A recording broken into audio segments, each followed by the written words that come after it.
A priori, cela ressemble à une séquence de reportage on ne peut plus classique. Leslie et Glenn vont acheter des meubles chez Ikea un après-midi.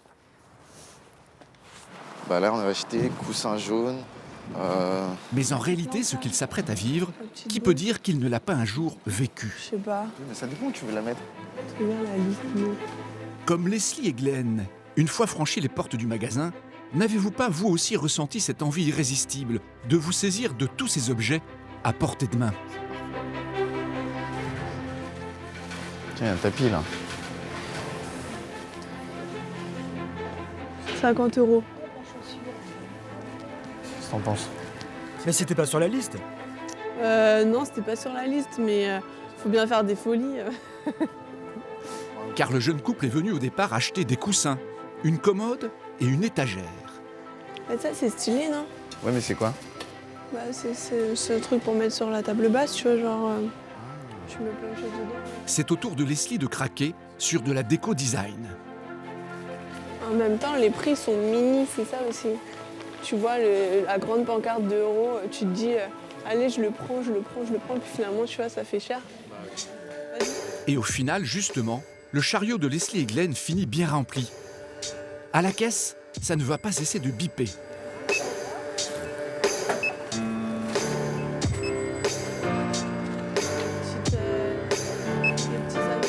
Bilan des courses, le jeune couple a dépensé 190 €, soit 60 € de plus que prévu. Ce qu'il n'y avait pas sur la liste, c'est ces deux coussins là. Même ces trois coussins. Des petits objets de décoration qu'on a pris. Mais après, tout était sur la liste. Hein. Et à la sortie du magasin, ce ne sont pas les seuls à avoir succombé à la tentation. Le chariot plein à ras-bord, certains clients ont carrément explosé leur budget. Comme cette famille qui était juste venue acheter un meuble à chaussures à 27 €. Alors, en tout, je suis reparti avec un peu plus de 100 €, 110 € de la vaisselle, là, des couteaux de cuisine, voilà, des trucs pas très chers qui valent le coup, quoi, un tire-bouchon. Selon une étude, chez Ikea, près de 70% de nos achats seraient compulsifs. Un porte-serviette. C'est des porte-plantes, c'est pour décorer la pièce. 7 € le vase. Et bien sûr, qu'est-ce qu'on met dans le vase? On met des plantes, automatiquement. Alors comment Ikea arrive-t-elle à nous faire repartir avec le coffre rempli souvent d'objets que nous n'avions même pas prévu d'acheter? Et comment suscite-t-elle chez nous cette envie frénétique dès que l'on fait un pas dans ces magasins? Nous avons enquêté sur le numéro 1 mondial de l'ameublement. Regardez bien chez vous. Vous avez forcément au moins un meuble ou un objet de déco venant de chez Ikea. Comme la fameuse bibliothèque Billy, le canapé clipant ou les incontournables bougies senteurs. Nous sommes plus de 700 millions à avoir parcouru les allées du leader mondial du meuble l'année dernière. Et quand on parle d'Ikea, les chiffres donnent parfois le vertige. 31 milliards d'euros de chiffre d'affaires, plus de 100 millions de meubles vendus chaque année à travers la planète. Vous pensiez tout connaître de cette marque qui fait aujourd'hui partie intégrante de votre vie. Mais en réalité, c'est le grand secret autour de ces méthodes de vente pour nous inciter à acheter toujours plus de produits. Alors pour comprendre comment Ikea fonctionne de l'intérieur, nous nous sommes fait embaucher en tant que vendeurs. Les clients, je ne sais pas quel produit ils veulent. Tous les arguments que tu veux, tu dois vendre ton produit. Et les vendeurs ne sont pas la seule arme de l'enseigne. Les allées des magasins, elles aussi, ont été pensées dans les moindres détails pour nous faire acheter toujours plus. Vous passez par ici, c'est très sinueux. Nous sommes remontés à la source du succès Ikea, en Suède, là où tout a commencé, à la découverte de l'un des endroits les plus secrets, mais aussi les plus spectaculaires de l'enseigne. Habituellement, on a des règles très strictes lorsqu'on reçoit des journalistes. Mises en scène alléchantes, décors trompe-l'œil, la marque a créé un vrai Hollywood du meuble pour nous appâter toujours plus dans ses magasins. Nous avons pénétré au cœur de cette machine pour comprendre à quoi ressemble vraiment Ikea de l'intérieur.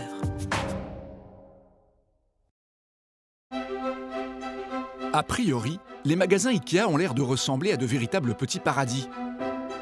Des décors alléchants où on a l'impression de se sentir immédiatement comme chez soi. Des meubles design qui font rêver. Des petits prix affichés partout. Un lampadaire pour moins de 8 €. Ou encore une table basse pour moins de 7. Et surtout, aucun vendeur qui ne vient vous importuner. Les clients ont le sentiment de pouvoir faire leurs courses en toute liberté. Mais cette impression est-elle réelle? Achète-t-on vraiment nos meubles comme nous le décidons nous-mêmes, sans aucune influence de la marque? Pour le savoir, nous avons décidé de passer de l'autre côté, du décor.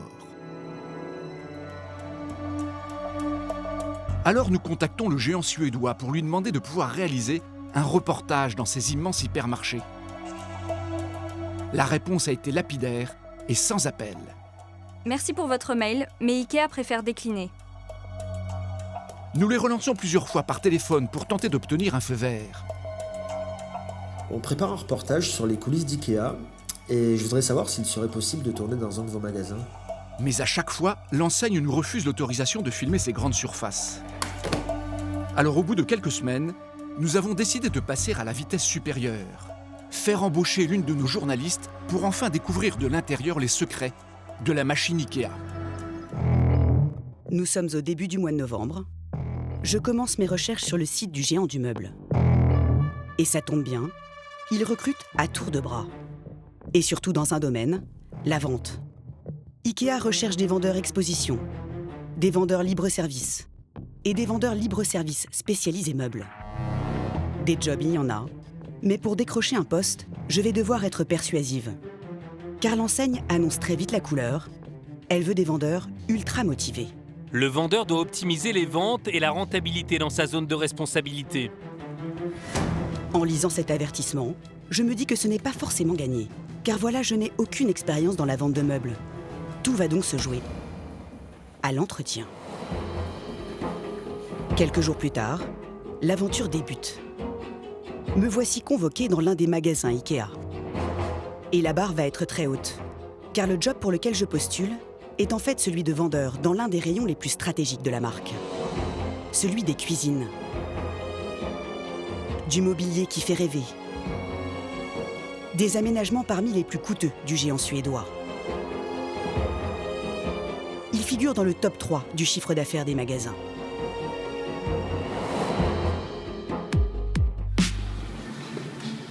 Il est 14 h. 2 employés m'accompagnent chez la chef du personnel de la grande surface. L'entretien commence par des questions très générales. Je vais vous laisser vous présenter, me donner un petit peu votre parcours, m'expliquer ce qui vous intéresse, etc. pour que vous postulez chez nous. Voilà. J'ai fait des études classiques jusqu'à ma 2e année de droit. La DRH ne soulève pas mon absence d'expérience dans la vente de cuisine. Ce qui l'intéresse, c'est mon état d'esprit. En quoi est-ce que l'entreprise vous paraît agréable, sympathique ? Déjà, l'accueil des clients... Mais lors de cet entretien, la recruteuse va me faire passer un message essentiel. Ici, il faut que ça tourne, il faut vendre, et surtout vendre le plus vite possible les cuisines. Le vendeur n'est pas affecté à un client pendant 2 heures comme on verrait chez un cuisiniste traditionnel par exemple. Chez Ikea, le client fait tout seul et les vendeurs sont là pour les conseiller, pour les aider, pour les accompagner. Même pas 2 heures pour vendre une cuisine, là où les spécialistes estiment qu'il faut parfois une demi-journée. Pour moi qui suis débutante, la mission me semble impossible. Bon retour. Mais ce que j'ignore à ce moment-là, c'est que je m'apprête à entrer dans une enseigne conçue comme une machine à rentabilité maximale. Des magasins où les vendeurs sont soumis aux ordres permanents, écoutez bien, d'un simple chronomètre. 2 jours plus tard, mon job commence. Car contre toute attente, j'ai réussi l'entretien pour un CDD de 3 mois payé au SMIC, formation de vendeur incluse. Bienvenue ! Chemise d'un jaune orangé bien voyant et couleur de l'enseigne jusque dans le dos. Ça y est, je suis vendeuse chez Ikea.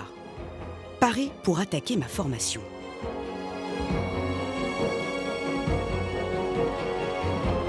On va pouvoir y aller. Donc, je vous présente ma formatrice. Elle s'appelle Julie. C'est elle qui va me révéler les premiers secrets des techniques de vente d'Ikea. Et elle me met tout de suite dans le bain. Ici, la vente, c'est d'abord une affaire de débit à grande vitesse. Une course contre la montre pour écouler le maximum d'articles. À commencer par les accessoires et l'électroménager. La vente rapide, donc c'est des petites commandes. J'ai 2-3 éléments, bon ça peut monter un tout petit peu plus, mais le client sait ce qu'il veut. Ce qui fait que le temps d'entretien, il reste quand même limité à du 5 minutes max. 5 minutes maximum. C'est donc le temps auquel j'ai droit pour vendre les accessoires. Je vais devoir écouler à toute allure des plaques de cuisson, des tiroirs ou encore des robinets. Et tout mon travail va être surveillé en permanence, car mon ordinateur comptabilise toutes mes ventes à la seconde près. Il est équipé d'une horloge qui se déclenche à chaque client pour enregistrer le temps d'attente et le temps passé pour la vente. Ici, la dernière commande a duré 2 minutes 07 au total. Et il va falloir que j'en fasse autant. J'aimerais juste une porte de placard. Pour cette porte de placard, j'entre la référence et en moins d'1 minute, la commande est passée. Très bien, c'est tout. Super, merci. En mural ou balle, qu'est-ce que c'est? À ce client, je vends un placard mural en moins de 2 minutes. Et voilà ici, monsieur. Jusqu'ici, aucun problème. Julie me dit que je suis dans les temps. Mais quand un client s'éternise, c'est là que les problèmes commencent. Comme avec cette jeune femme. Je clique sur l'ordinateur pour prendre sa commande et l'horloge se déclenche. Je vais prendre une table de jardin. Problème, elle n'a pas pris les références pour l'acheter. Alors Julie la recadre tout de suite. Si vous me donnez ni de référence ni de nom, j'avais pas qu'il fallait mettre une référence. Surtout ce que vous voulez, madame, vous prenez les... Il y a des numéros exprès sur les étiquettes. C'est une petite table en bois, comme ça, 19 €. Si vous ne me donnez ni la exposition dans une des cuisines, la première. Le chronomètre tourne toujours, alors je propose d'accompagner la cliente. Mais Julie me l'interdit. C'est pas à la limite, je vais avec elle. Ouais, je sais. Pas question de ralentir le rythme des ventes. La cliente devra aller se débrouiller toute seule. Tu ne pas ton poste. Si tu as 4 personnes derrière qui voient que tu te déplaces pour aller voir une référence d'une cliente qui ne connaît pas son produit, ils vont péter un câble. Parce qu'ils savent que c'est la zone rapide. C'est une sorte de gain de productivité. Tu vois, c'est de vente rapide. Et on appelle ça le moins de 5. Ça doit durer moins de 5 minutes ta vente. 5 minutes pour vendre les accessoires.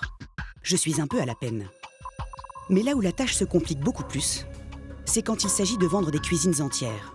Ce serait l'une des cash-machines de l'enseigne. Alors il faut que ça débite. Et pour les écouler vite, c'est une affaire de chronomètre. Mais pas seulement. Je suis placée sous un contrôle encore plus étroit. Il y a d'abord Olivier ici à gauche. C'est le patron de la zone de vente. Il supervise les employés. Il me confie maintenant un nouveau client. Tu vas aller plus loin, on va aller voir un client. C'est ma première vente d'une cuisine entière. L'horloge se déclenche. Voilà, c'est un petit projet. Ouais. Parce qu'en fait, l'information commence plein de questions précises. Parce que là, je suis du bâtiment et justement, je suis venu voir pour les derniers petits trucs. Coup de chance, il a l'air de savoir ce qu'il veut. Sauf que sur le choix des placards, il s'éternise et le chronomètre tourne. Du coup, le meuble là d'angle, est-ce qu'on peut l'avoir avec la façade rouge laquée là? Le client hésite encore. Et une fois la solution trouvée, c'est maintenant sur le montant de la facture que ça bloque. 1 500 €, un petit peu moins, 1 459. Comment ça se fait? J'avais calculé dans les 1000 balles.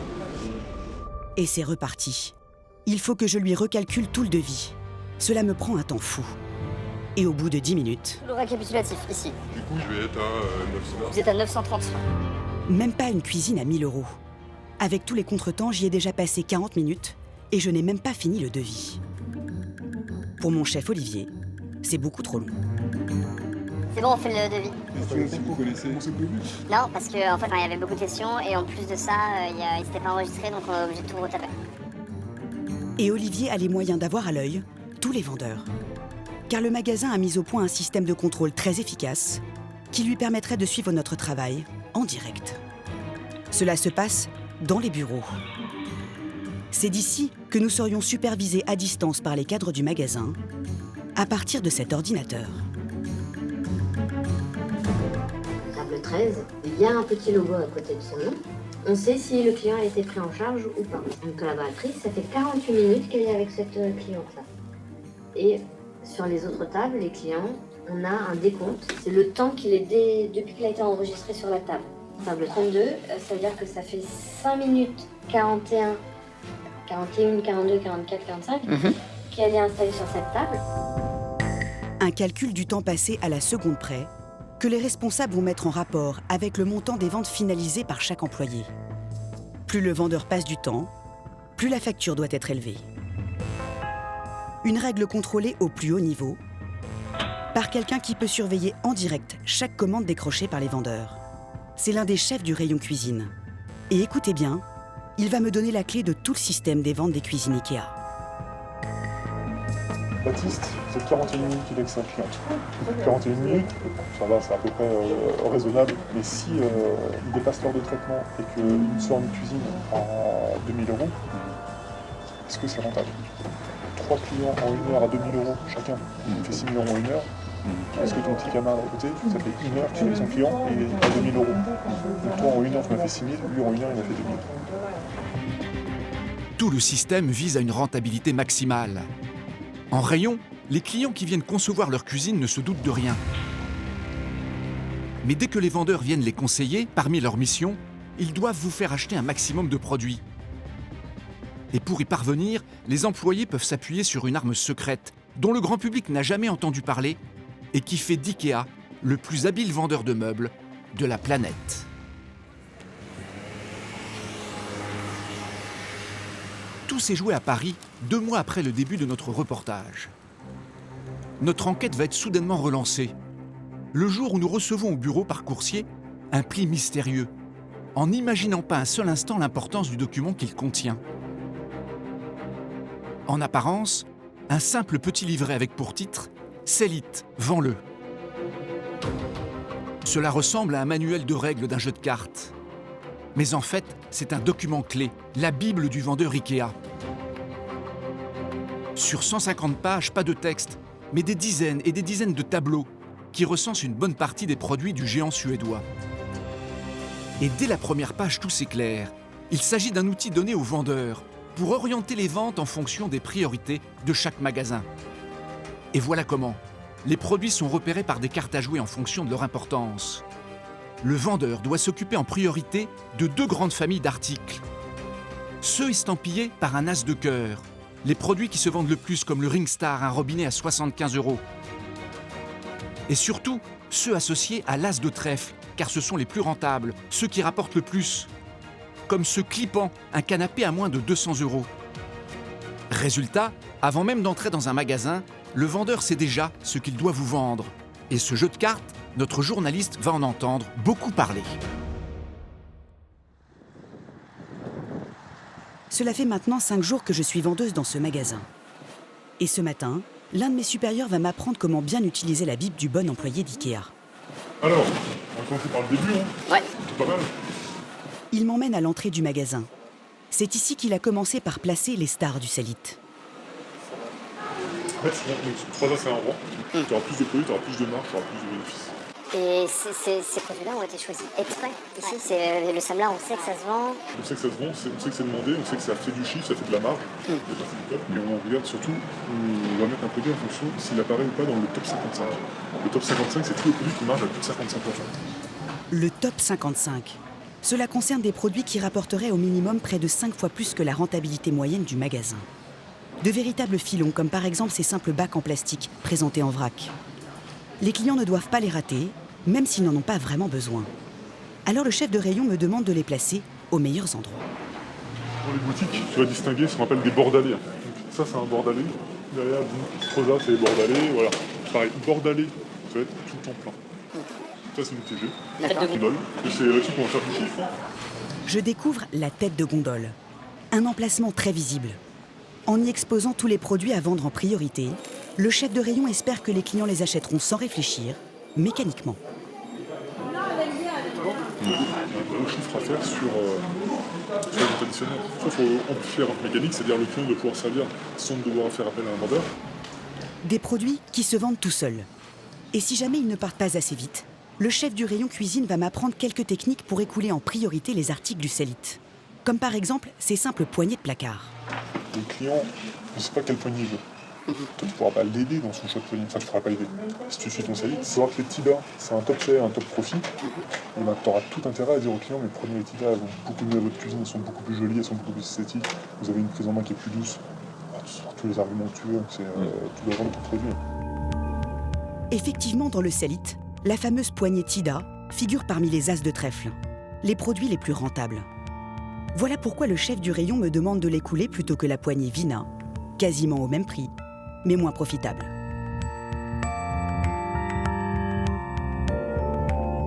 Et je vais maintenant apprendre avec Julie, la vendeuse qui me forme au rayon cuisine, comment placer subtilement les produits du CELIT. Cet acheteur, par exemple, vient finaliser l'achat d'une cuisine qu'il a conçue tout seul sur son ordinateur. Vous voulez commander la totalité de votre cuisine? Mais avant de passer à la caisse, le client change d'avis sur l'agencement des meubles.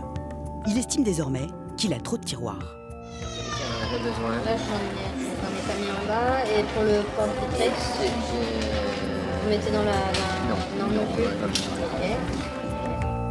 Le client est en train de diminuer sa commande, ce qui laisse Julie perplexe. D'autant que sans le savoir, il retire du devis une des stars du CELIT, un des produits les plus rentables du rayon, le tiroir Maximera, un as de trèfle. Alors Julie va tout faire pour remettre le Maximera en piste. Elle va en faire un tiroir indispensable pour ranger les couverts. Ici, je ne vous ai pas touché aux 3 façades. Et à l'intérieur du tiroir au-dessus, je vous en ai mis un à l'intérieur, à l'anglaise. Comme ça, il y a les couverts. Le tour est joué. Le client se laisse convaincre. Il repartira avec plus de tiroirs qu'il n'en voulait. Alors Julie ne s'arrête pas en si bon chemin. Elle va me montrer comment lui vendre un accessoire supplémentaire auquel il n'avait pas pensé, le luminaire. Viendez avec moi, monsieur, je vais vous montrer notre système. Alors, vous mettez cet éclairage, le home-lop. Le home-lop, c'est un spot encastré comme celui-ci à l'intérieur du meuble. Là, on est parti sur un seul. Julie a tout intérêt à ce que le client achète son home-lop, car c'est encore un produit à très forte marge. Un as de trèfle. Julie est persuasive. Elle arrive à lui en vendre 12. Une bonne opération pour un accessoire qui n'était pas prévu dans le devis initial. Là, le luminaire, là, il y en a à peu près pour 300 € de luminaire, c'est très bien. Ça, oui, c'est très bien pour le chiffre d'affaires du luminaire. C'est là où tu peux appuyer sur les détails. Et Julie y gagne aussi. Elle m'explique qu'il y a une prime pour les vendeurs. Une prime collective en fonction du chiffre d'affaires du magasin. Cela peut représenter jusqu'à 1 mois de salaire. Mais elle m'avertit tout de suite. Il ne faut pas non plus trop pousser à la vente. Car si les clients rapportent ensuite des accessoires dont ils n'ont pas besoin, la prime va s'en ressentir. Chaque produit en retour marchandise, c'est un pré-vente, ça a un impact sur notre bonus à la fin de l'année. Quand il y a de retour, meilleur notre bonus sera. Cela fait maintenant 1 mois que je suis vendeuse chez Ikea et je commence à maîtriser les ficelles essentielles pour vendre un maximum d'articles. Avec un tel système de vente, le géant suédois parvient à écouler pour 2,5 milliards d'euros de meubles à travers ses 32 magasins en France.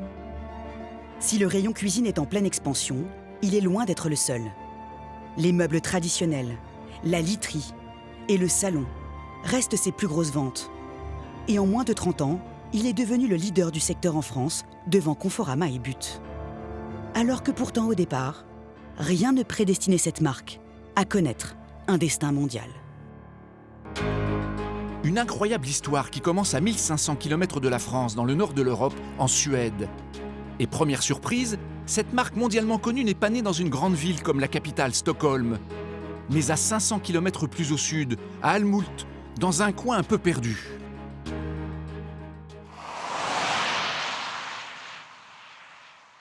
Pour y parvenir, il faut s'enfoncer dans une région campagnarde, au milieu d'immenses forêts sans fin. Car tout a commencé ici, dans cette petite bourgade de 8000 habitants. Une ville qui semble un peu endormie, dans une ambiance polaire. Mais ne vous y fiez pas.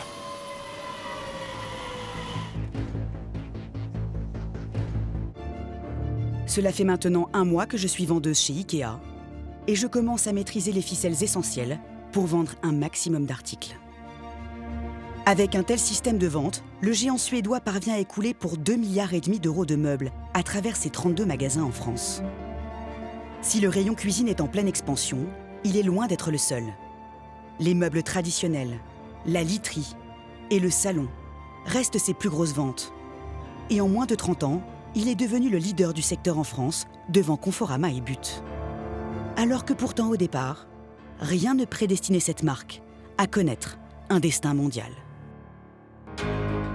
Une incroyable histoire qui commence à 1500 km de la France, dans le nord de l'Europe, en Suède. Et première surprise, cette marque mondialement connue n'est pas née dans une grande ville comme la capitale, Stockholm, mais à 500 km plus au sud, à Älmhult, dans un coin un peu perdu.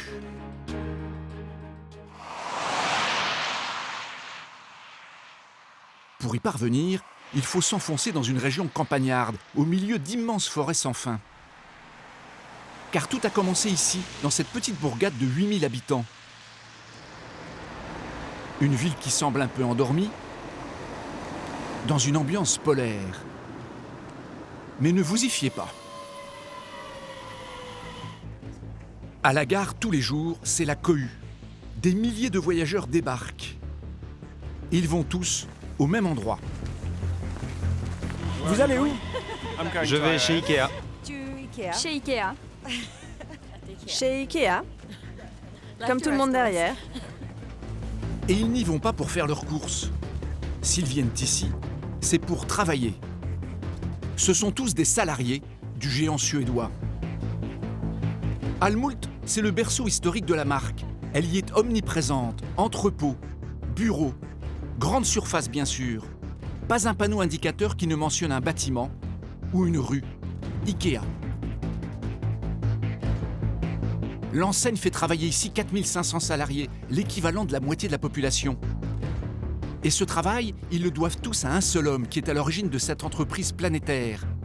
Un certain Ingvar Kamprad, un patron très exigeant. Je demande à mes employés qu'ils se consacrent exclusivement à Ikea.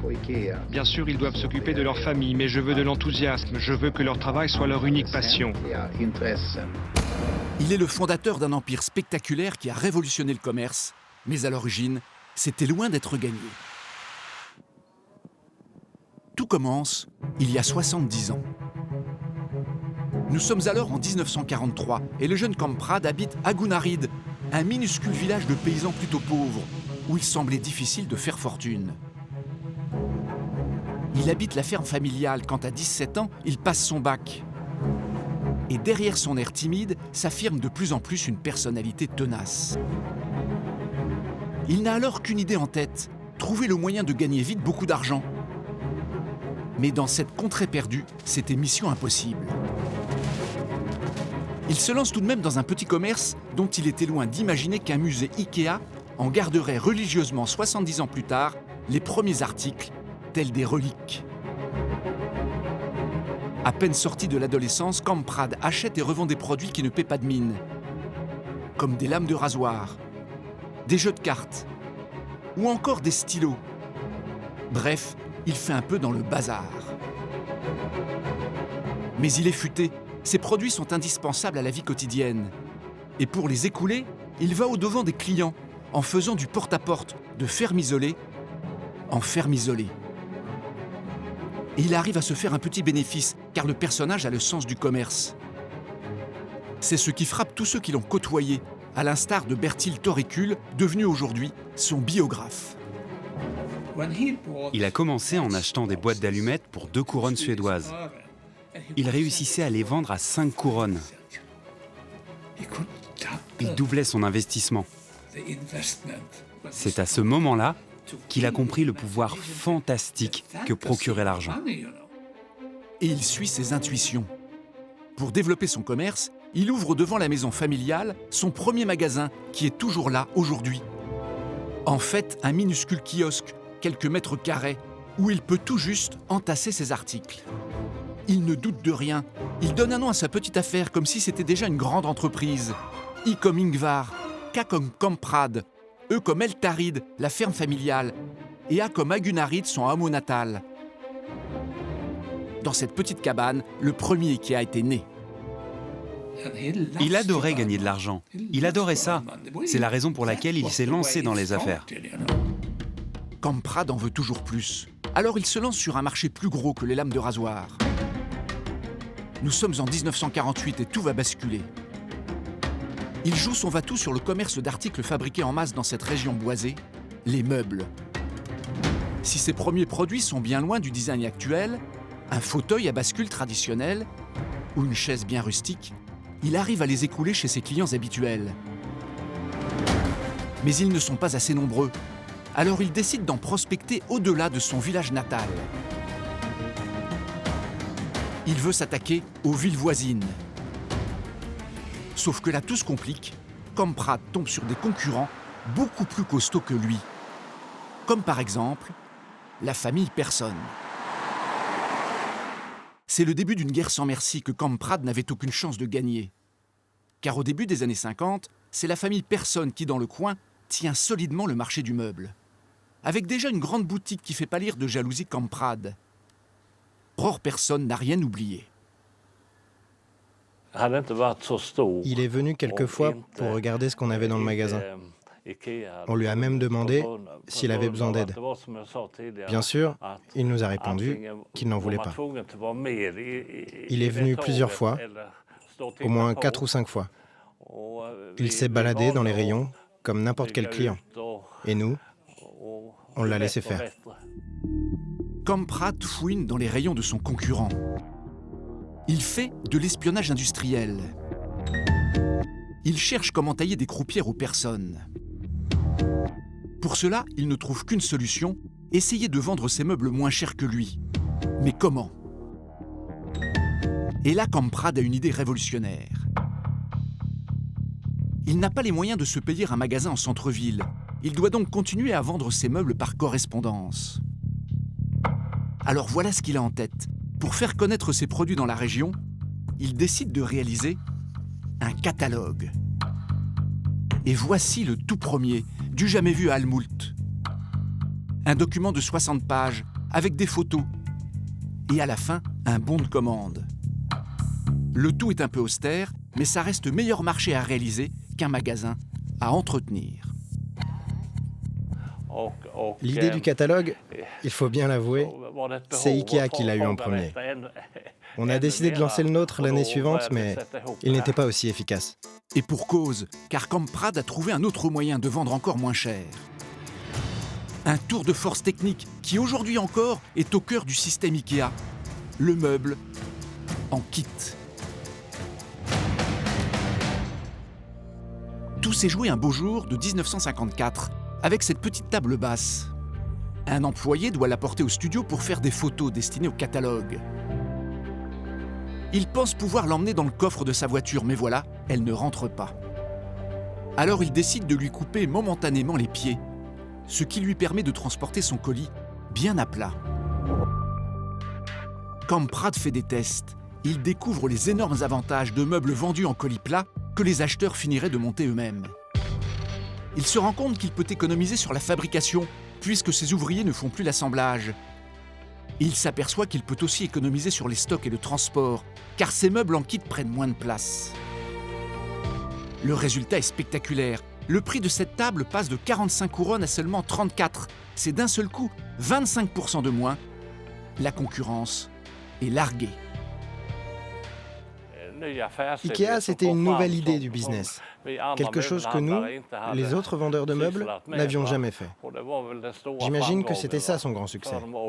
Nous, les autres vendeurs, avons toujours été conservateurs. On ne voulait jamais faire de nouveautés. Fort de ces nouveautés à lui, Kamprad veut passer la vitesse supérieure. Il en est persuadé, il peut devenir le roi du meuble de la région. Mais pour prendre la place des personnes, il lui faut impérativement posséder son propre espace de vente pour attirer de nouveaux clients avec ses meubles à petit prix. Il veut construire le plus grand magasin du coin, mais c'est impossible en centre-ville, l'immobilier est trop cher. Alors il a une idée, s'installer en périphérie. Il achète pour 3 fois rien une immense prairie et tente un coup de poker jamais vu en Suède. Ici, non loin d'une route nationale, en 1958, il fait construire sa première grande surface. Un bâtiment ultra-moderne. Et bien que loin du centre-ville, les clients se déplacent en masse, appâtés par les petits prix de Kamprad. Le coup de poker a réussi. Pour le comprendre, nous avons retrouvé un homme, Johan Stenebo, près de 20 ans chez Ikea. Il fut le plus proche collaborateur de Kamprad dans les années 2000. Et selon lui, sur ce premier magasin, il a été visionnaire. Dans les années 50, ouvrir un magasin au milieu de nulle part, il fallait oser. Mais il a eu raison. Il a compris avant tout le monde que de plus en plus de ménages allaient posséder leur propre voiture. Et pour les gens qui ont leur véhicule, des magasins comme Ikea installés au milieu de nulle part, eh bien, ils devenaient accessibles. À l'intérieur de la grande surface, des centaines de meubles, des piles de matelas, en libre service. Les clients n'en croient pas leurs yeux. Et pour animer le magasin, ils recrutent une petite équipe de vendeuses. Parmi elles, Astrid Davidson, 27 ans, qui va devenir l'une des meilleures commerciales du groupe. Nous l'avons retrouvée 58 ans plus tard. Elle habite toujours à Almult et elle n'oubliera jamais l'ouverture du premier magasin Ikea. Voilà, c'est ici que je travaillais. Là, on est à l'entrée, on accueillait les clients. Elle confirme que la stratégie des prix low cost de Kamprad était la bonne. Les clients venaient pour une seule chose, les prix bas. Nous étions les moins chers. Bien sûr, d'autres magasins avaient les mêmes meubles que nous, mais ils ne pouvaient pas nous concurrencer. Et c'est au musée Ikea qu'Astrid replonge avec bonheur dans les débuts enthousiastes du géant suédois. Même à mon âge, je reviens encore chez Ikea. Ah, et voilà Ingvar sur l'écran. Le système imaginé par Kamprad était si efficace que tout paraissait facile à Astrid. Mais je reconnais ces chaises. Mais oui, elle s'appelle Klimt, je crois. J'en ai vendu des tonnes. Il y avait juste un problème que les vendeuses redoutaient d'expliquer aux clients, le kit. Je vais vous l'avouer, à l'époque, les clients ne savaient même pas ce que c'était les meubles en kit. Les meubles qu'il fallait monter soi-même, à la maison. C'était nouveau. Ils ne savaient pas tout le travail que ça représentait. Moi, je me contentais de livrer des meubles. Je prenais les commandes et les cartons étaient livrés chez eux. Et Astrid se gardait bien de dire aux clients qu'ils devaient tout assembler eux-mêmes. Mais les prix étaient si attractifs qu'elle n'a eu que très peu de réclamations. Grande surface, meubles en kit, petit prix, le système Kamprad décolle à vitesse grand V. Mais sa réussite arrogante commence à faire des jaloux. Il ne sait pas que ses concurrents sont en train de fomenter un complot dont l'objectif est purement et simplement de faire couler son affaire. Car en ville, on ne décolère pas. Les marchands de meubles sont furieux de cette concurrence inattendue, comme la famille Persson. Ils mettent au point une stratégie qui ne fait pas dans la dentelle pour se débarrasser de Kamprad. Tous les fabricants de meubles Ikea compris allaient chez les mêmes fournisseurs. Eh bien, les concurrents ont décidé d'arrêter de faire travailler tous ceux qui vendaient à Ikea. Cela veut dire que s'ils continuaient de travailler pour Ikea, ils perdaient tous leurs autres clients. Sous la pression, tous les fournisseurs ont arrêté de vendre à Ikea. C'est la catastrophe. Du jour au lendemain, Kamprad perd tous ses fabricants. L'enseigne n'a plus de fournisseurs et juste des stocks pour tenir quelques semaines. Il est obligé de chercher des fabricants de meubles hors de Suède, ce qui va lui coûter très cher en transport. La politique de petit prix de Kamprad a du plomb dans l'aile. Mais un pays complètement inattendu va lui sauver la mise. Un pays voisin, à moins de 600 km d'Almult, juste de l'autre côté de la mer Baltique, la Pologne. Une nation couverte de forêts, avec des dizaines de fabricants de meubles. En 1960, depuis Varsovie, un représentant de cette nation, alors communiste, appelle Kamprad. Il lui propose de fabriquer toute sa collection de meubles, et pour pas cher, car son industrie cherche à s'ouvrir vers l'extérieur, elle a besoin de travailler. Kamprad se rue sur l'occasion, mais il a un problème. Les Polonais ne font que fabriquer, ils ne dessinent pas les meubles. Ikea, pour la première fois, doit concevoir tout son mobilier. Alors Kamprad en profite pour se démarquer des meubles rustiques de ses concurrents. Il invente un design jeune, pratique et surtout moderne. le style Ikea est né et il va faire un malheur. Il a toujours été obnubilé par le futur. Il a toujours fait attention à ce que Ikea colle à ses valeurs. Produire pour le plus grand nombre, des articles simples, bon marché et jolis. Et surtout Kamprad a accompagné ces nouveaux meubles d'une technique commerciale très efficace pour les vendre en masse. Cela ne vous a peut-être pas échappé, mais dans ces magasins, vous avez l'impression d'être guidé à travers les rayons, dans un parcours plutôt tortueux qui vous donne envie d'acheter. Une stratégie longuement mûrie par Ikea et conservée jalousement secrète. Mais il y a un personnage qui en a découvert tout le mécanisme. C'est à Londres que cette stratégie a été révélée. Au sein de l'un des plus prestigieux établissements universitaires de la capitale britannique, l'UCL. Bonjour, suivez-moi. Son département architecture est dirigé par Alan Penn, un spécialiste du décryptage des grandes surfaces. Ce professeur très réputé a étudié dans les moindres détails la stratégie de vente d'Ingvar Kamprad, en passant des jours à observer ses plans. Ceci est le plan d'un magasin Ikea au nord de Londres. Au départ, voilà ce qui l'a intrigué. En tant qu'architecte, il trouvait leur plan particulièrement compliqué. La première fois que j'ai mis les pieds dans un magasin Ikea, j'étais complètement perdu, un peu déboussolé, car je n'arrivais pas à comprendre comment il était possible de faire du shopping en étant totalement désorienté. Et le professeur a constaté que dans ce labyrinthe, les clients empruntaient pourtant tous exactement le même chemin indiqué par Ikea. Et selon lui, c'est pour leur faire acheter plus d'articles. Vous venez en ayant une idée précise de ce que vous voulez acheter, mais comme vous ne pouvez pas trouver tout de suite votre article parce que vous êtes perdu, eh bien vous passez devant plein de choses dont vous n'auriez pas imaginé avoir besoin. Et lorsque vous les voyez, vous vous dites « Oh, j'aimerais bien en avoir un », alors vous le mettez dans votre sac. Un parcours imposé. Une idée que Kamprad a copiée à New York, en visitant ce musée d'art contemporain, le musée Guggenheim, à l'architecture spectaculaire.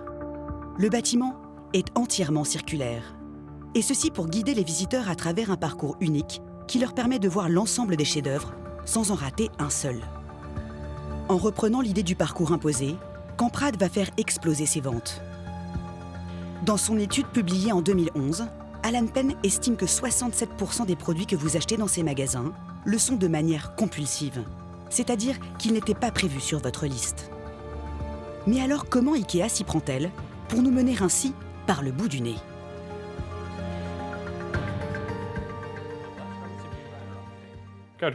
Allons chez Ikea, faire le parcours et voir ce que cela donne. Et nous voilà partis avec Alan Penn pour une démonstration après laquelle vous ne verrez plus votre grande surface de la même manière. Prenez le rond-point, l'entrée est ici. Il faut dire que sa thèse est au point. C'est en se rendant des dizaines de fois dans ce magasin de Londres qu'il a pu la tester. Nous le suivons en caméra discrète. Selon le professeur, toute la stratégie du géant suédois repose sur ce système de flèches au sol. Si elle n'existait pas, nous serions totalement perdus par le plan volontairement compliqué du magasin. Pourriez-vous me dire dans quelle direction est l'entrée? Où est garée la voiture? C'est dans quelle direction? Pointez du doigt. Aucune idée. Vous n'en savez rien parce qu'on tourne en rond. Selon le professeur, pour pouvoir mieux guider les clients à sa guise dans un premier temps, le magasin les désoriente. L'entrée du magasin, si je veux la rejoindre, c'est par où à votre avis? L'entrée du magasin? Oh là là, j'en sais strictement rien, peut-être là-bas? Impossible de se diriger par soi-même. Il faut faire confiance aux flèches. Pourtant, il existe bien des raccourcis, mais ils sont beaucoup moins bien indiqués. Et le plus souvent, on les passe sans les voir. Le parcours là est évident. Vous allez par ici et vous continuez à suivre les flèches. Mais en fait, sans le savoir, vous venez de passer un raccourci. Venez, je vais vous montrer. Effectivement, nous étions passés sans le voir à côté de ce petit couloir. Et ce n'est pas par hasard. Il n'y a aucune pancarte qui vous l'indique. Le chemin, lui, est très clair. Donc, on passe par là, et lorsque vous êtes ici, vous l'avez déjà dans le dos. Vous ne le voyez jamais. Si vous le savez, vous évitez toute une boucle. Des raccourcis qui sont en fait destinés aux vrais initiés du magasin, les vendeurs, pour qu'ils ne perdent pas trop de temps dans leur déambulation. Et ce n'est pas tout. Selon le professeur, tout est fait aussi pour qu'on perde la notion du temps. Les rayons sont aveugles, ils n'ont pas de fenêtres. C'est comme dans un casino, c'est comme à Las Vegas. Qu'est-ce que vous voulez dire par là? Vous n'avez aucune idée si c'est le jour ou la nuit. Vous ne pouvez pas voir l'extérieur. Et ça vous désoriente totalement. On ne s'occupe plus du temps et on se laisse guider par les flèches. Le magasin peut concentrer toute notre attention sur ce qu'il veut qu'on achète. Des accessoires à petit prix sur lesquels on bute en permanence dans les allées. Et qu'en général, on n'avait pas prévu d'acheter. Là, vous avez 4 cintres pour 1,30 €. Ça coûte quelques centimes à fabriquer. Ça vient peut-être de Chine. C'est sans doute une marge à 1000%. On vient ici pour les prix imbattables sur le mobilier. Et après, on se fait plaisir sur les autres offres. Ça nous coûte presque rien. Je dépense 100 € sur un lit. Et là, c'est seulement 1,30 €. D'accord, j'en prends 4 alors. Voilà comment, selon le professeur, le géant suédois parviendrait à nous faire quitter ses magasins avec 2/3 d'articles en plus que prévu. Et ainsi, année après année, la marque ne cesse de développer ses magasins.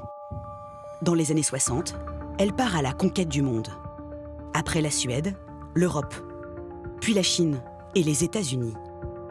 Des centaines de millions de clients appâtés par ces articles design à petit prix, toujours présentés de manière alléchante.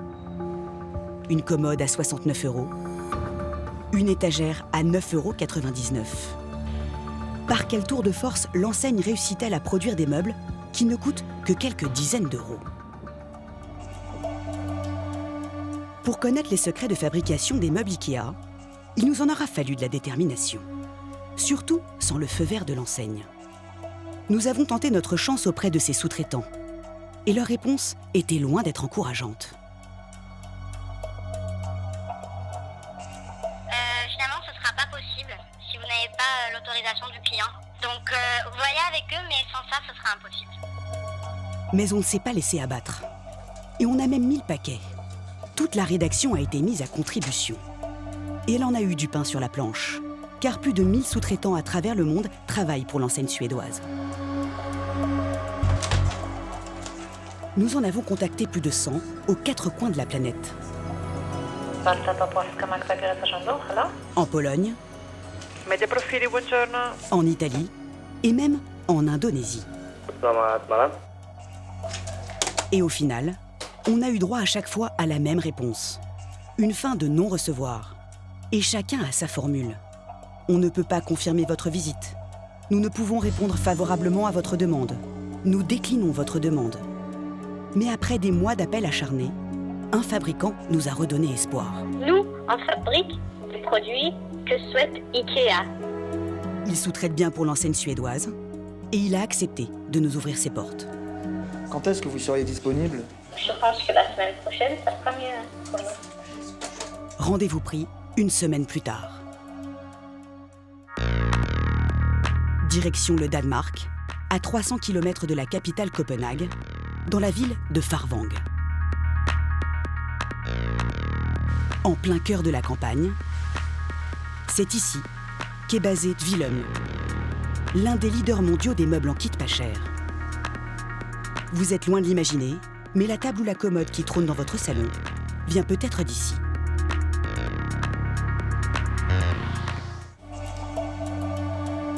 Pour connaître les secrets de fabrication des meubles IKEA, il nous en aura fallu de la détermination. Surtout sans le feu vert de l'enseigne. Nous avons tenté notre chance auprès de ses sous-traitants. Et leur réponse était loin d'être encourageante. Finalement, ce ne sera pas possible si vous n'avez pas l'autorisation du client. Donc, voyez avec eux, mais sans ça, ce sera impossible. Mais on ne s'est pas laissé abattre. Et on a même mis le paquet. Toute la rédaction a été mise à contribution. Et elle en a eu du pain sur la planche. Car plus de 1000 sous-traitants à travers le monde travaillent pour l'enseigne suédoise. Nous en avons contacté plus de 100 aux 4 coins de la planète. en Pologne, en Italie et même en Indonésie. Et au final, on a eu droit à chaque fois à la même réponse. Une fin de non-recevoir. Et chacun a sa formule. On ne peut pas confirmer votre visite. Nous ne pouvons répondre favorablement à votre demande. Nous déclinons votre demande.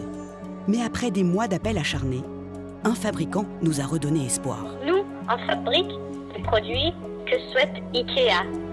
Il sous-traite bien pour l'enseigne suédoise et il a accepté de nous ouvrir ses portes. Quand est-ce que vous seriez disponible? Je pense que la semaine prochaine, ça sera mieux pour nous. Rendez-vous pris 1 semaine plus tard.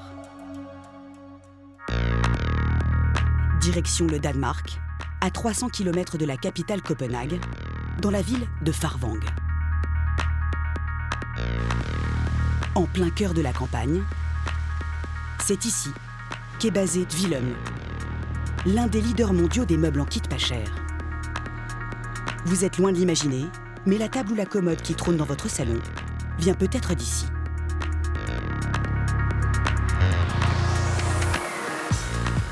Une usine de 49 000 m². De ces machines à la pointe de la technologie sortent chaque année près de 6 millions de produits. Expédiés aux 4 coins du monde, notamment pour de grandes enseignes comme Conforama, But et bien sûr IKEA. Le patron, c'est Andrew Lang.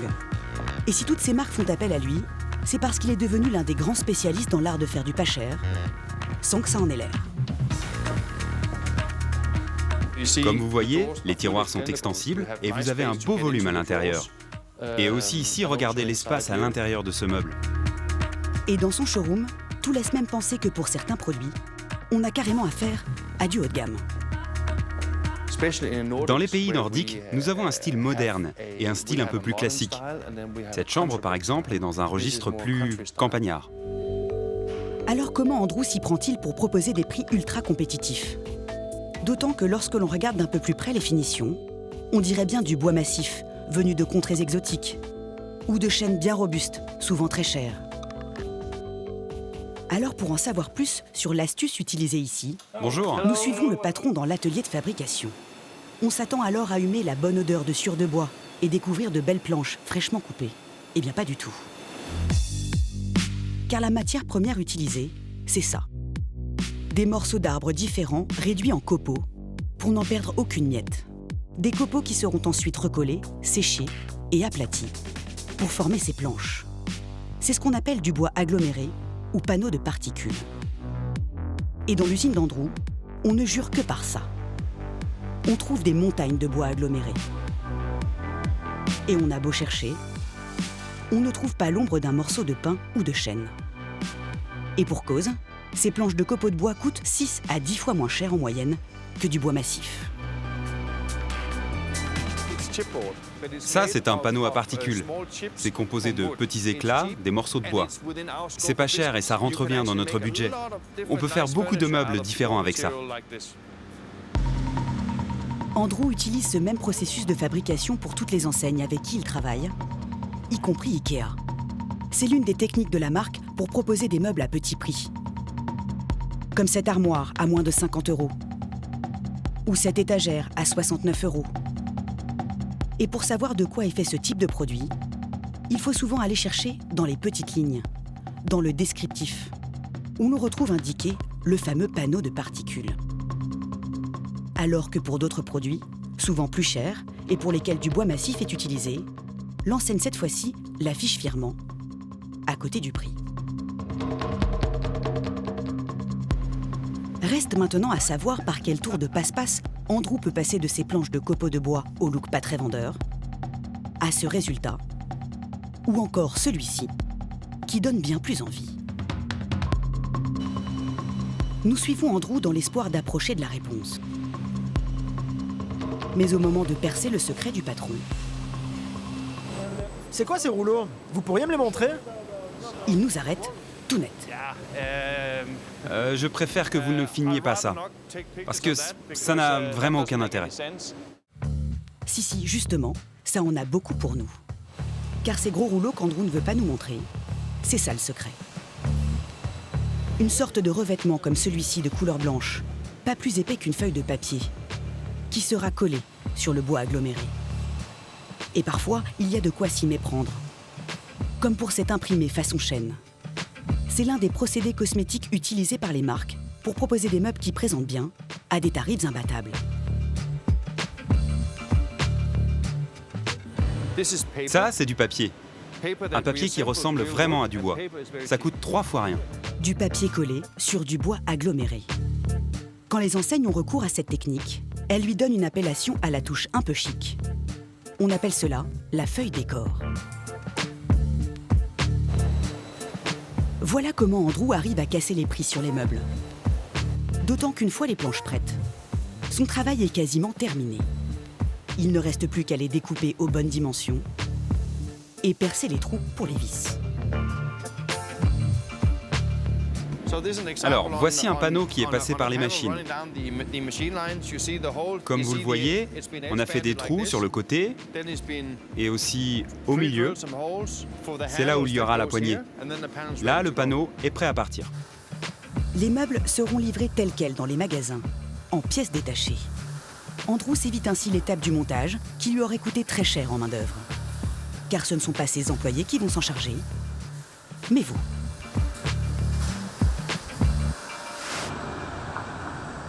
Et ça peut prendre plus ou moins de temps en fonction de l'habilité de chacun.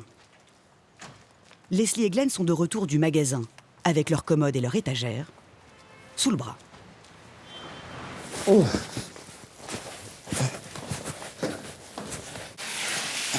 Après les 2 étages à pied, faut trouver des astuces. Il y a encore pas mal de boulot, car leur commode pour l'instant est en pièces. Les planches, les vis et même les rails pour les tiroirs, tout est à monter.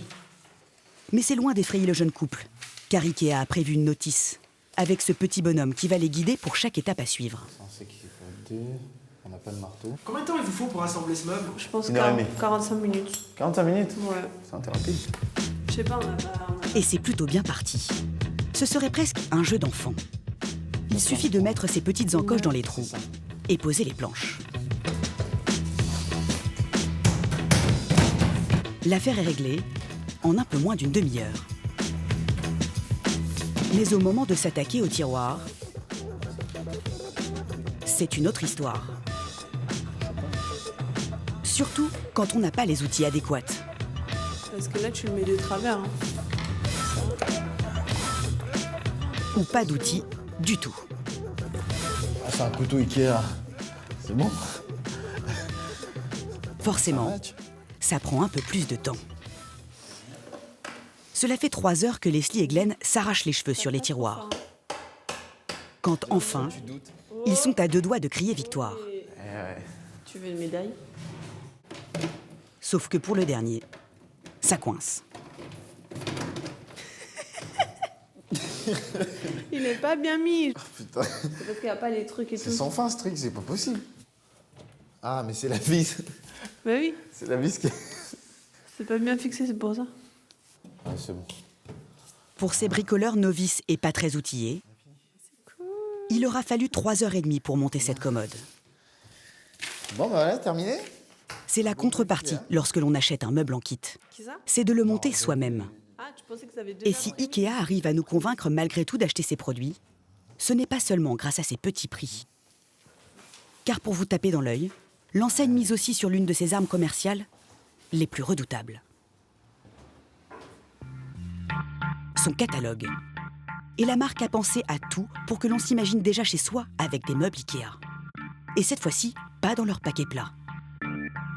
Mais montés entièrement, comme dans ce typique atelier d'artistes, où l'on s'imaginerait bien nous aussi nous prélasser quand on a envie de recharger les batteries. Ou encore dans ce grand salon parisien, où nos bambins ont tout l'espace pour jouer. Quant aux inconditionnels du barbecue, ils rêveront devant cet appartement de centre-ville avec sa grande terrasse pour partager de moments chaleureux en famille.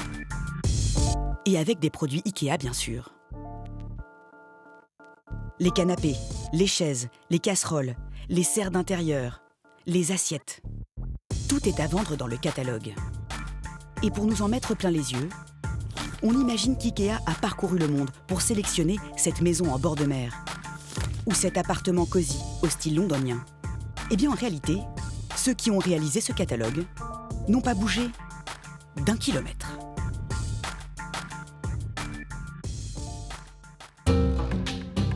Tout se passe dans un endroit ultra secret, au cœur du réacteur de l'enseigne suédoise. Nous avons pu y entrer après 6 mois de négociations. Retour dans la petite ville d'Älmhult. L'attaché de presse nous a donné rendez-vous au beau milieu d'une rue, la rue Ikea. Comment allez-vous? Bien et vous? Très bien, merci. La jeune femme nous emmène tout d'abord pour un petit tour du propriétaire. On y va? Faut peut-être y aller en voiture. Oui, c'est mieux. En voiture, effectivement, car nous n'allons pas découvrir simplement le siège d'Ikea, mais plutôt une ville dans la ville. C'est quoi ici? Ça, c'est une usine Ikea. Tout ça? Oui, tout ça. C'est notre propre usine. Et ici, on teste tous les produits. Ce sont plus d'une quinzaine d'immenses bâtiments éparpillés dans tout Älmhult. Ici, c'est l'immeuble où on organise des réunions. Et ce bâtiment, c'est Ikea of Sweden. C'est ici que l'on développe tous nos produits.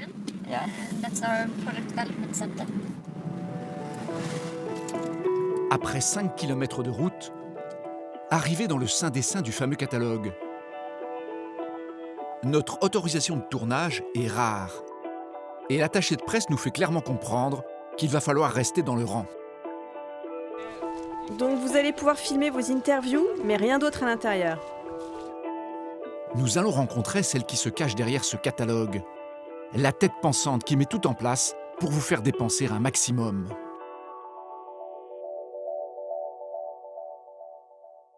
Suzanne Pulverer est la directrice marketing. Bonjour. Bonjour. Enchantée. Désolée pour le retard. Elle est en ce moment en plein boulot sur le catalogue de septembre. Et nous nous apprêtons à découvrir les moyens gigantesques qu'IKEA est prêt à mettre pour nous faire rêver. Cela se passe dans un endroit ultra confidentiel, habituellement fermé aux caméras. Le studio photo d'IKEA, 8000 mètres carrés de surface, la taille d'un terrain de football. Nous sommes dans le Hollywood du meuble. Ici, regardez, on est en train de construire notre nouvelle réserve. Et là, c'est la salle où on fait de la couture et quelques retouches pour nos textiles. Ici, Suzanne peut fabriquer jusqu'à 60 intérieurs, comme celui-ci. C'est là que nous prenons les photos pour montrer comment les clients vont pouvoir assortir les produits de notre collection. On peut ainsi recréer une belle chambre. Elle peut ainsi reproduire n'importe quel décor. Comme ici, un duplex façon loft new-yorkais, avec son escalier en colimaçon. Cet escalier, si vous avez l'œil, vous le reconnaissez peut-être. On le trouvait déjà dans les catalogues précédents, comme ici, façon loft. Ou dans ce salon. Ou encore dans une ambiance maison de campagne, à la décoration marocaine. Il n'y a pas que les éléments de décor que l'on recycle ici. On retrouve aussi les incontournables de la marque. Comme ce canapé, le Ektorp, l'une des stars du catalogue depuis 20 ans. Et à chaque saison, il est remis au goût du jour. Ici, en 2016, avec ses coussins dans un salon cosy. Ou encore en 2013, dans un décor fleuri. Ou enfin en 2015, habillé de rayures roses. Et quand vous regardez par la fenêtre, avec vue sur ces gratte-ciels américains ou sur la prairie, vous vous y croyez, n'est-ce pas? Eh bien, ce sont en réalité ces posters qui vous donnent l'impression de voyager. Des trompe-l'œil plutôt réussis. Ouais. Les questions sont bientôt finies? Suzanne continue la visite du studio au pas de course. On a même du mal à la suivre. Vous pouvez ralentir un peu, s'il vous plaît? Oui, d'accord. Il semblerait que la directrice marketing, toujours accompagnée de ses 2 attachés de presse, n'ait pas très envie que l'on s'attarde. Normalement, on a des règles très strictes ici avec les journalistes. On va aller voir le photographe là-bas. Surtout lorsque l'on s'approche de trop près de certains décors. On a des journalistes. Là, tu travailles sur quoi? Porcelaine chinoise. Il ne faut pas montrer les nouveautés. Ce photographe est en plein travail sur la nouvelle collection encore sous embargo. Ok, on va éviter de leur montrer parce que les boss ne voudront pas. Suzanne est un peu gênée. Je ne suis pas sûre que vous puissiez filmer à l'intérieur. Pas question de dévoiler aux concurrents ses futurs best-sellers avant leur sortie. La copie, c'est l'une des hantises du géant suédois. C'est possible de voir juste une partie de la pièce? Non, non, vous pouvez pas filmer à l'intérieur, désolé. Comme je vous l'ai dit, estimez-vous heureux d'être là. La marque préfère garder secrètes les recettes de son succès, celles qui ont fait d'elle le numéro 1 mondial de l'ameublement. Un culte du secret à l'image de son fondateur, celui qui a pensé tout le système Ikea. Ingvar Kamprad, aujourd'hui âgé de 90 ans. Si lui connaît tout de vos habitudes, en revanche, nous ne savons rien de lui. C'est l'un des grands patrons les plus discrets au monde. L'homme fuit les journalistes depuis la révélation de l'un de ses plus lourds secrets. C'était en 1994. Cette une d'un journal suédois fait l'effet d'une bombe. Selon l'Expressen, le fondateur d'IKEA a été actif dans un mouvement nazi. Le même journal diffuse quelques années plus tard cette photo où Ingvar Kamprad porte à sa veste le symbole du parti fasciste suédois. Le scandale résonne dans le monde entier et risque bien à l'époque de faire vaciller son empire. Ingvar Kamprad n'a alors d'autre choix que de sortir de l'ombre et faire son mea culpa devant les caméras. Je n'avais pas conscience qu'il s'agissait de nazisme. Pas conscience de cette cruauté, de cette brutalité. C'est seulement à l'âge adulte que j'ai compris ce qu'était le nazisme et que je me suis mis à détester tout cela. Je déplore du fond du cœur cet échec personnel colossal. Depuis ses excuses publiques, les apparitions de Kamprad dans les médias se comptent sur les doigts d'une main. Notre demande d'interview, elle aussi, a été refusée. Alors nous sommes partis sur les traces du fondateur d'IKEA. Et dans cette quête, nous avons découvert qu'il est encore loin d'avoir livré tous ses secrets. Ingvar Kamprad est aujourd'hui à la retraite. Après plus de 35 ans passés en Suisse, l'homme est revenu au pays, dans la région d'Almult. Mais depuis qu'il s'est retiré des affaires il y a 3 ans, Monsieur Ikea est invisible, même dans son fief. J'aimerais rencontrer Ingvar Kamprad, le fondateur d'IKEA. Ikea? Ah, le mec célèbre. Vous voulez le rencontrer? Oui. Ingvar? Oui. Bonne chance. Pas très bavards, les gens du coin. Il faut dire qu'IKEA fait travailler un bon nombre d'habitants. Vous connaissez des gens qui travaillent pour IKEA? Oui, la mère de ma copine. Ma femme y travaille. Et moi, je travaille pour un sous-traitant. La plupart de mes amis travaillent chez Ikea. C'est là où tout le monde travaille ici. Pas question donc de se mettre à dos le premier employeur de la région. Ici, on préfère respecter sa discrétion. Ingvar Kamprad est revenu vivre dans son village natal, à 25 minutes d'Almult. Agunarid, un village de 600 âmes, avec pour seul commerce cette petite station-service. Et figurez-vous que c'est ici, dans cette supérette, que l'un des hommes les plus riches d'Europe vient faire ses courses. Un homme qui, au dire du personnel, est resté simple, malgré ses milliards en poche.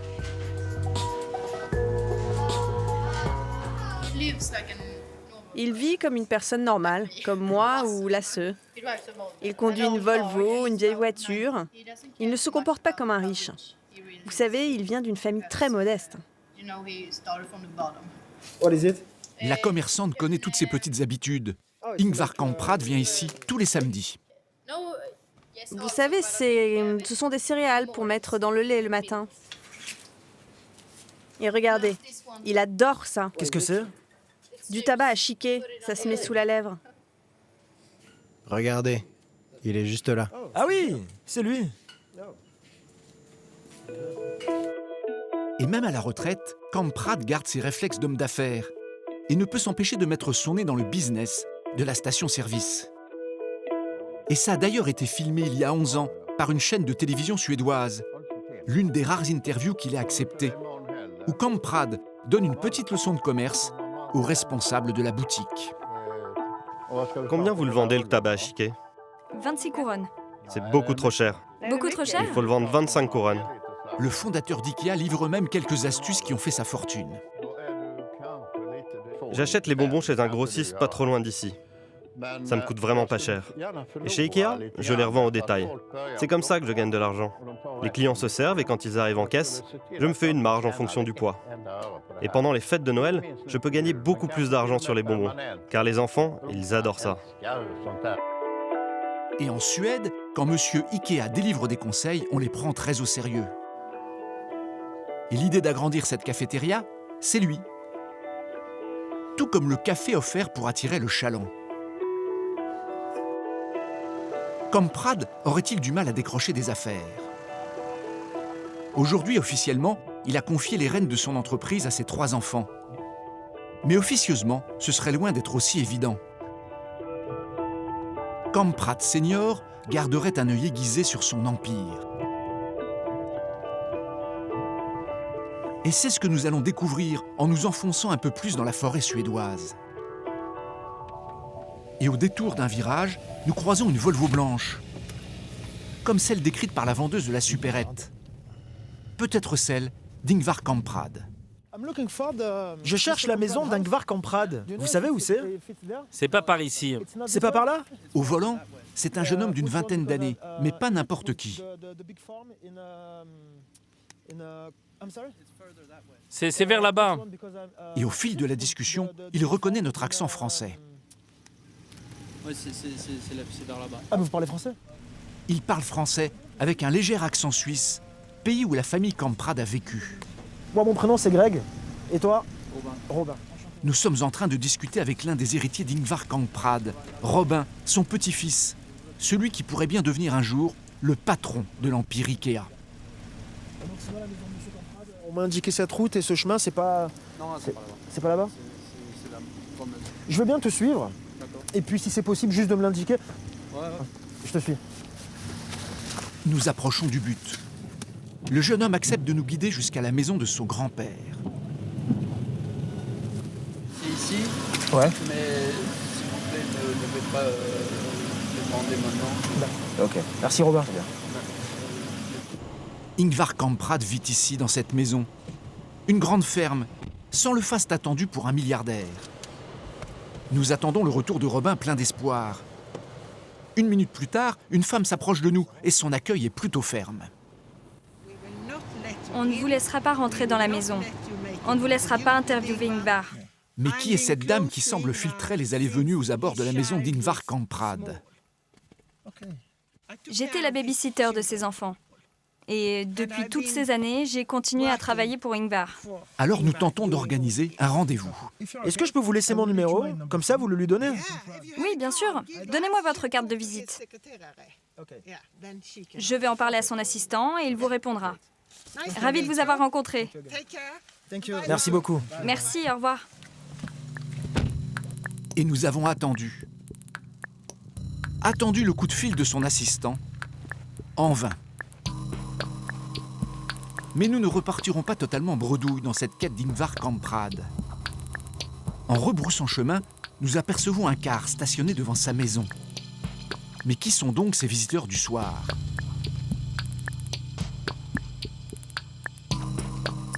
Bertil Toricul, son ami et biographe, va pouvoir nous éclairer. Il vit tout seul au premier étage de sa ferme.